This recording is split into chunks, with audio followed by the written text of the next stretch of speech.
Čau, já jsem Jirka Suchánek z Adrenalinu bez bariér.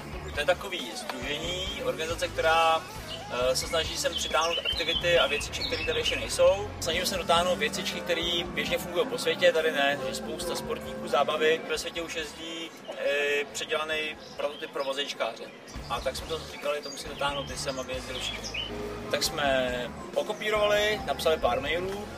Z toho vzniknul náš projekt, který začal loni, jenom tím snem, nápadem, aby se vozili kluci i vozejčkáři na jednostopní motorce. A je tady první prototyp od Yamaha 250, která je přidělaná na ruční ovládání. První český prototyp, který ještě čeká na schválení do českého provozu.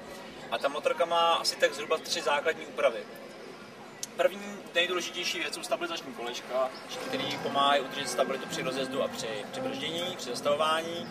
Druhá zásadní věc, řazení, který nemůžu ovládat nohama, ovládám ručně. Cvičení ovládám řazení, takže zmačknu spojku, zařadím rychlost, což já, když nemám nohu, neudělám.